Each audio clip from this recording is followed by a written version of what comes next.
அனைவருக்கும் வணக்கம். ஸ்ரீ குருபியோ நமக. ஸ்ரீ கற்பக விநாயக பெருமான் திருவடிகளே போற்றி போற்றி.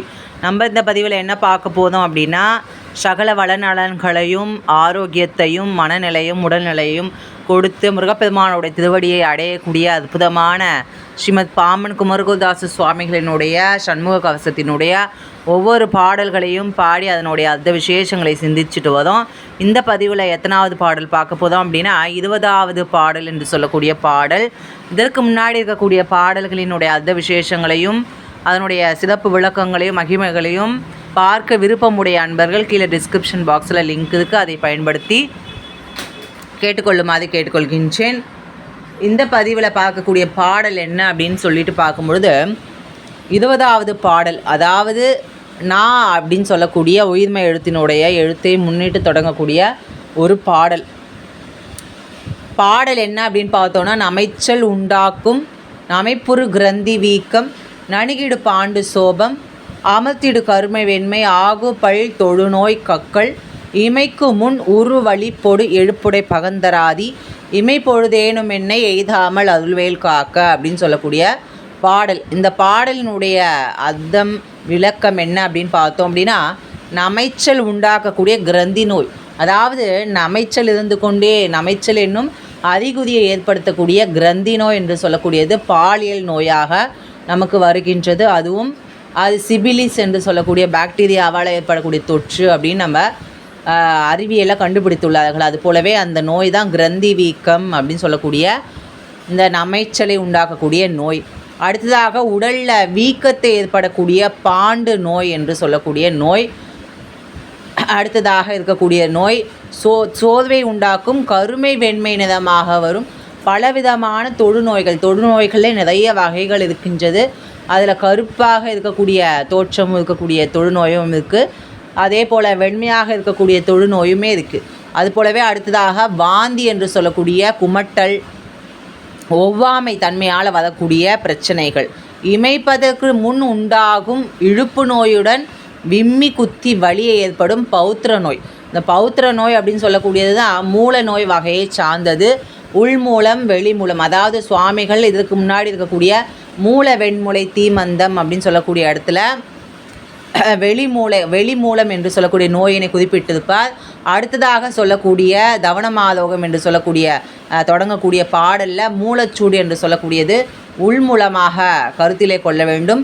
இந்த பாடலில் ஏற்படக்கூடிய நோய் பவுத்திர கட்டி என்று சொல்லக்கூடிய நோய், அதாவது மூலத்திலே நிறைய மூல நோய்கள் இருக்கின்றது. அது போலவே இந்த பௌத்திரம் என்று சொல்லக்கூடியது பிஸ்டுலா அப்படின்னு சொல்லக்கூடிய ஆங்கில வார்த்தையை தழுவி வரக்கூடிய ஒரு நோய்.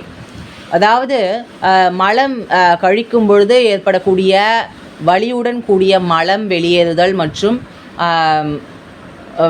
மலத்திலே இரத்தத்துடன் கூடிய அந்த அமைப்பு மற்றும் வெளியே ஒரு பட்டாணி போன்று வீங்கி தள்ளக்கூடிய, அதாவது மலக்கூடலில் இருக்கக்கூடிய தசைகள் வீங்கி பெருத்து வெளியே தள்ளக்கூடிய அந்த நோய் தான் பௌத்திர கட்டி அப்படின்னு சொல்லக்கூடிய அந்த நோய். இந்த எல்லா நோய்களில் இருந்துமே இமை பொழுது கூட என்னை தாக்காத அளவிற்கு பெருமானுடைய, அதாவது முருகப்பெருமானுடைய அருள்வேல் காப்பதாக, அந்த அருளை வாரி வழங்கக்கூடிய பெருமானுடைய அந்த வேளினுடைய பிரபாவம் என்பது நம்மை காப்பதாக அப்படின்னு சொல்லிட்டு சுவாமிகள் இந்த இடத்துல சொல்கிறார்.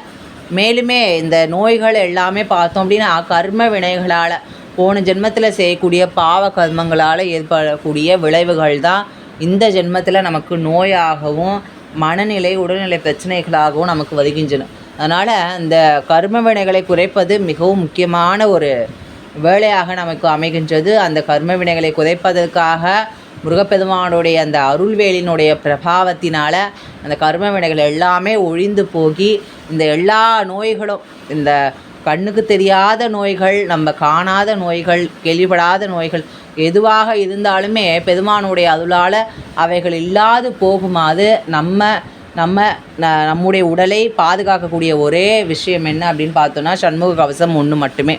சண்முக கவசத்தினுடைய அந்த அருட்பிரபாவம் மற்றும் அதனுடைய பாராயண பலன் அப்படின்றது மிகவுமே அளப்பரியது. மற்றும் அனைத்து விதமான நோய்களையும் எந்த பிரச்சனைகளாக இருந்தாலுமே பயணத்தின் போதும் சரி, நம்ம உதக்கத்தின் போதும் சரி, எந்த நிலையில் இருந்தாலுமே சரி, எந்த கஷ்டகாலங்கள் வந்தாலுமே சரி, பஞ்சம் வந்தாலுமே சரி, அந்த சண்முக கவசத்தை நம்ம மிகவுமே ஒரு ஈடுபாடோடு விசுவாசத்தோடு படிக்கும் பொழுது ஸ்ரீமத் பாம்பன் சுவாமிகளினுடைய குருவதுளினாலும் முருகப்பெருமானுடைய திருவதுளினாலும் அவைகள் எல்லாமே நம்மை விட்டு ஒழிந்து போகும் அப்படின்னு சொல்லிக்கொண்டு, மேலுமே இந்த பாடலை படிக்கிறதுனால என்ன நமக்கு விசேஷ பலன், பாராயண பலன் அப்படின்னு சொல்லிட்டு பார்க்கும்பொழுது, இந்த மேற்கண்ட நோய்கள், அதாவது கிரந்தி நோய், உடலில் வீக்கத்தை ஏற்படக்கூடிய பாண்டு நோய், சோர்வை உண்டாக்கக்கூடிய தொழுநோய்கள், பலவிதமான தொழுநோய்கள், வாந்தி மற்றும் இடுப்பு நோயுடன் விம்மி குத்தி வலியை ஏற்படுத்தக்கூடிய அந்த பௌத்திர கட்டி இருக்கிறவங்களுக்கு தான் அந்த பிரச்சனையினுடைய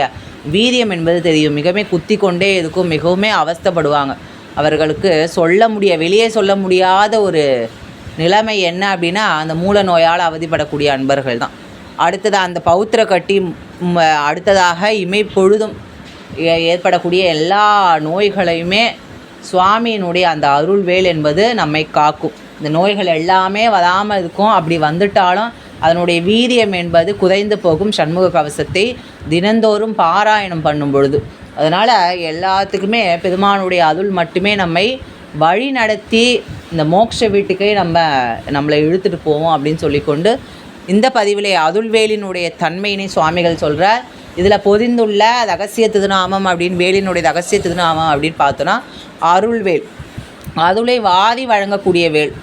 முருகப்பெருமானுடைய அருளை எல்லா அன்பர்களுக்குமே வாரி வழங்கி அவர்களினுடைய அனைத்து பிரச்சனைகளும் தீர்க்கக்கூடிய அற்புதமான வேல் தான் அருள்வேல். இந்த அருள்வேல் காப்பதாக அப்படின்னு இந்த நோய்களை அண்டாத வண்ணம் சுவாமிகள் இந்த இடத்துல பிரார்த்தனை வைத்திருக்கின்றார்.